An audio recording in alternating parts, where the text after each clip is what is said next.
जय हिंद दोस्तों, मैं गुलशन। दोस्तों, बांग्लादेश में तख्ता पलट हो गया है। बांग्लादेश की 4 बार से लगातार प्रधानमंत्री रही शेख हसीना को अपने ही देश छोड़ के भागना पड़ा है। जी हाँ, एज ऑफ नाउ बांग्लादेश की आर्मी ने टेक ओवर कर लिया है बांग्लादेश की सरकार को। शेख हसीना आर्मी के प्रेशर के अंदर लिटरली शेख हसीना को आर्मी ने ये कहा 45 मिनट का आपको टाइम दे रहे हैं, रिजाइन करो और get out of the Bangladesh. Sheikh Hasina ने यही किया, इन्होंने रिजाइन कर दिया और आज के समय वो सेफ्टी के लिए इंडिया आ चुकी है। फिर शायद वो लंदन चली जाए रहने के लिए।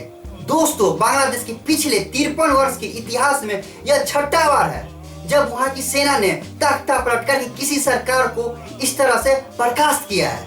दोस्तों, अगस्त का महीना शेख हसीना परिवार के लिए अच्छा नहीं होता, क्योंकि आज से 49 साल पहले 15 अगस्त 1975 को जो हुआ था, शेख हसीना के पिता और बांग्लादेश के संस्थापक शेख मुजीबुर रहमान की हत्या उसकी भी याद दिलाती है।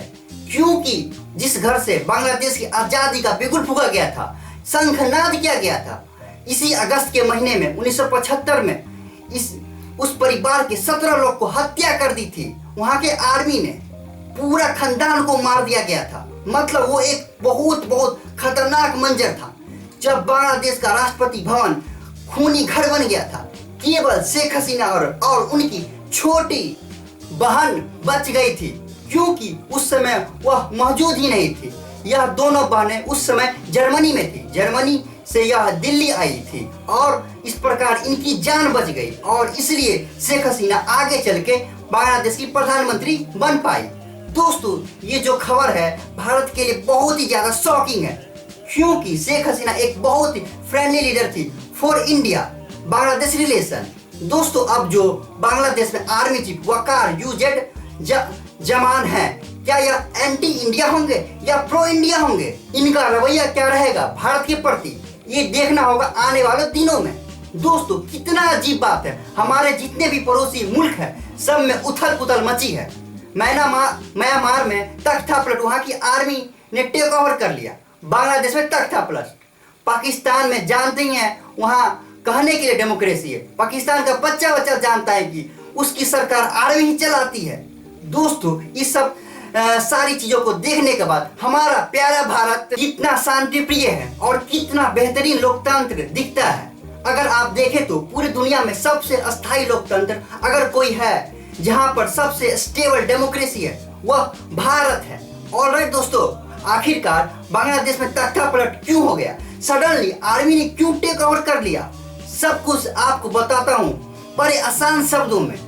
देखिए, 2024 से लेकर अभी तक जो अगस्त का महीना चल रहा है, क्या क्या इवेंट्स घटनाएं हुई, चीजें से काफी हद तक आप समझ पाएंगे कि बांग्लादेश में एक एक्चुअली हुआ क्या है। ओके, जनवरी 2024 में बांग्लादेश में चुनाव का रिजल्ट आया और शेख हसीना लगातार चौथी बार बन गई पीएम। नाउ अब जैसे ही इलेक्शन बांग्लादेश में हुई कंप्लीट, अमेरिका की तरफ से स्टेटमेंट आने लगी कि इलेक्शन में हुआ है धांधली। ये न्यूज यूएसए ने फैलानी शुरू कर दी। नाउ अब ऑब्वियस सी बात है, इसी बात को लेकर बांग्लादेश में कई जो पॉलिटिकल पार्टी थी और लोग थे, उन्होंने प्रोटेस्ट करना स्टार्ट कर दिया। पर यह प्रोटेस्ट बहुत ही छोटे लेवल पर था, तो कुछ ही दिन तक बांग्लादेश के मीडिया में ये न्यूज चला।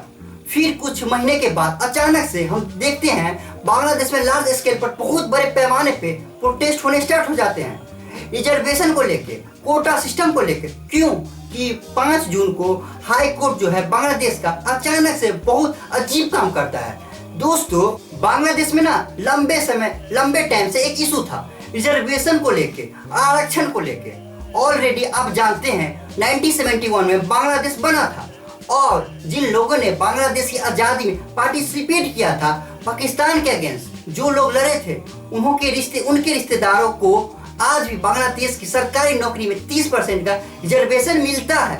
दोस्तों, इस इशू को लेकर 2018 में प्रोटेस्ट हुए थे और उस वक्त ये 30% का कोटा खत्म कर दिया गया था। बट 5 जून 2024 को हाई कोर्ट ने फिर से 30% रिजर्वेशन लगा दिया। नाउ दोस्तों, इस सब में शेख हसीना का कोई रोल नहीं है। ये तो हाई कोर्ट का फैसला था कि रिजर्वेशन वापस लेके आओ।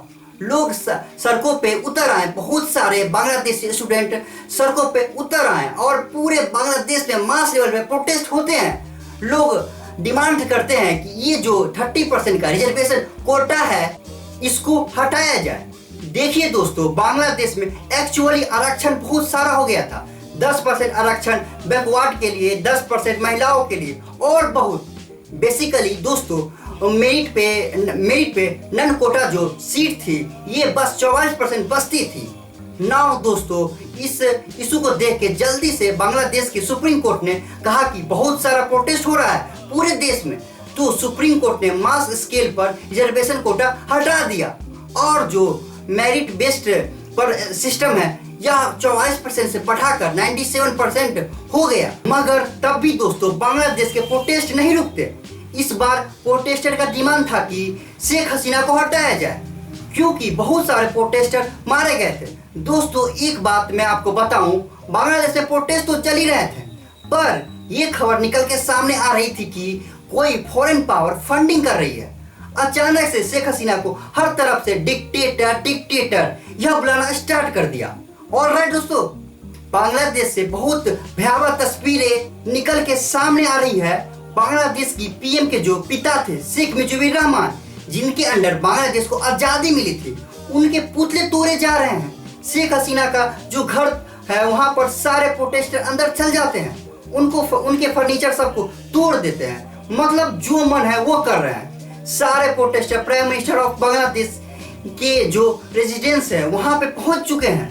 शेख हसीना को के ऑफिस में यहाँ पर ओपनली शेख हसीना जहाँ पर बैठती थी, टेबल था, डॉक्यूमेंट वगैरह था, वहां पर अब प्रोटेस्टर घुस चुकी है। दोस्तों यहाँ पे एक क्वेश्चन बनता है कि क्या ये जेन्युइन प्रोटेस्ट है या फिर कोई फॉरेन पावर ने एक बड़ी जियोपॉलिटिकल गेम खेल दी है। ऑलराइट दोस्तों, देखते हैं आगे क्या होता है। एशिया में सबसे अच्छा मित्र देश फिलहाल भारत ने खो दिया है। फिलहाल क्या बांग्लादेश पाकिस्तान बनता जा रहा है? ये ना तो बांग्लादेश के लिए अच्छा है ना भारत के लिए अच्छा है। ओके, आई होप दोस्तों ये पूरा मैटर समझ में आया हो। आपको आया है तो वीडियो को लाइक करें, शेयर करें, कमेंट जरूर करें और चैनल को सब्सक्राइब करके बेल आइकन ऑल कर दें। तो दोस्तों स्वस्थ रहिए, मस्त रहिए। जय हिंद, वंदे मातरम।